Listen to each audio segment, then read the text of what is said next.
The teachings of this Leviticus. You're welcome again. This moment we'll be talking about eating blood forbidden. Something, why is it forbidden to eat blood?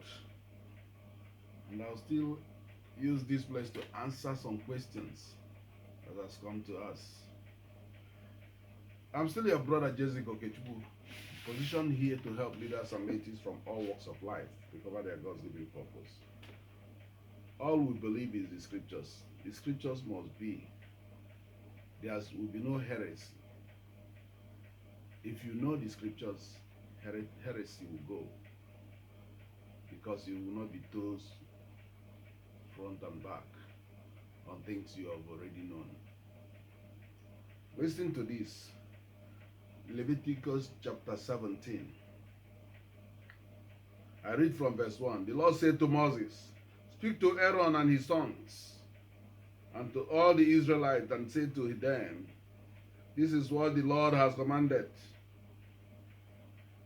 Any Israelite who sacrifices an ox, a lamb or a goat in the camp or outside of it, instead of bringing into the entrance of the tent of meeting to present it as an offering to the Lord in front of the tabernacle of the Lord, that man shall be considered guilty of bloodshed.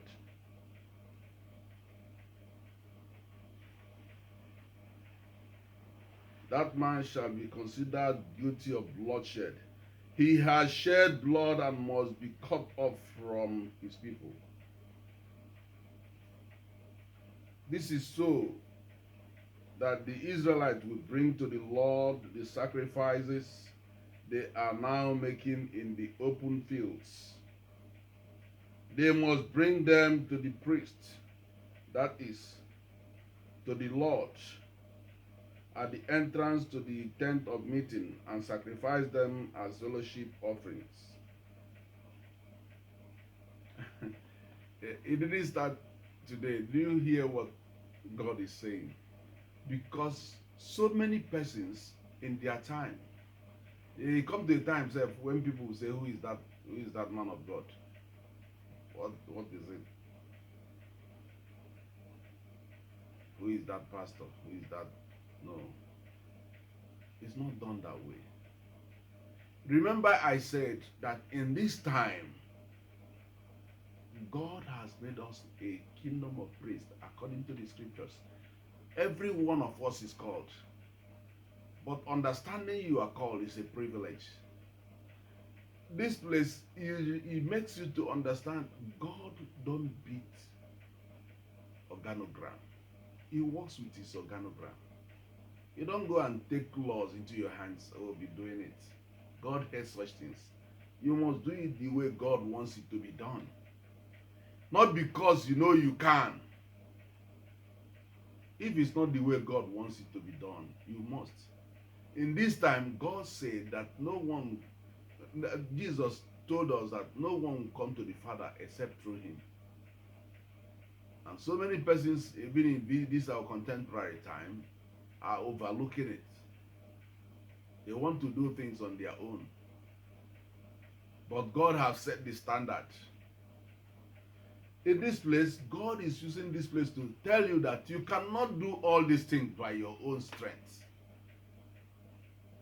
There's a lay down rule. There's a lay down rule for all these things. And if you are going to succeed, you must keep the rules. You must keep the rules. There's nothing too hard in that you must. You bring it to the Lord the way it is. That's you. Everything about you must be in line how God wants it to be. You must not do it on your own. Then look at what happened. This is so that the Israelites will bring to the Lord and sacrifices they are now making in the open field. They must bring them to the priest, that is, to the Lord, at the entrance to the tent of meeting, and sacrifice them as fellowship offerings. The priest is to sprinkle the blood against the altar of the Lord at the entrance to the tent of meeting, and burn the fat as the aroma pleasing to the Lord. They must no longer offer any of their sacrifices to the goats, idols, to whom they prostitute themselves. You see why? I told you that even people, even in this time, people find one thing or the other. They have seen it. Maybe some of them have seen how Aaron was doing it. Remember when they came out from Egypt, the Israelites in those days told Aaron, this same Aaron, to make them to use they brought their jewelries that he used in making cow for them, so that they will worship. Since Moses went to meet with the Lord and they have not seen Moses for a very long time. People are, in fact, people are full of looking for what to worship. Why God has made it available? Because it's very easy, even in this time, that no matter who you are, it's very easy. God has made it available so that you not say you don't have excuse. And people are still looking for things to worship. They want to do it on their own. They show you that thing, you know that they know it. Sometimes some people use it in their words.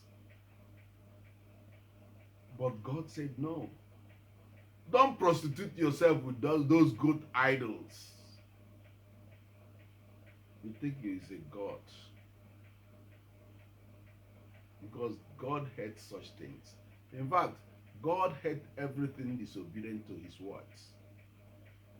And God had to give his glory to a man creature that he created. You now take his glory to that creature. That's why some people who worship money today, when I look, I say, money has become your God. Oh. You say it's a car. Car has become your God. Oh. Oh, you say it's a house. Oh, this house has become your God. Oh. That's why sometimes you see some of them, when you do little things, they will not even forgive. Please, God hates such things. God wants us to model our lives so that we can worship him in full. That's why that's the sense of what he's giving us, of this manual, so that we know how to approach him. He has given us the laid down rule.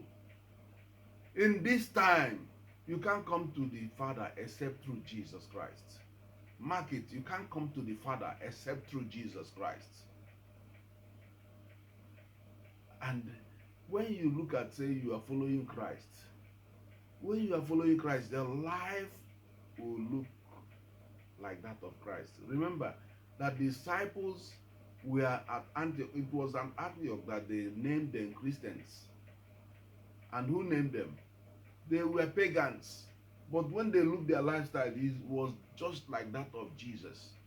It's what God wants in you, so that the life you live will be like that of Jesus Christ. I don't know whether I've answered your question on that. If you are not understanding it, go back to our videos.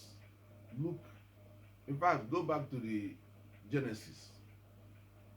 Then begin to follow. Then you will understand this. I promise you that you can never leave this class without being a changed person.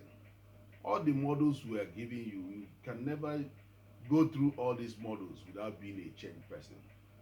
Unless you don't prepare yourself to learn, but make yourself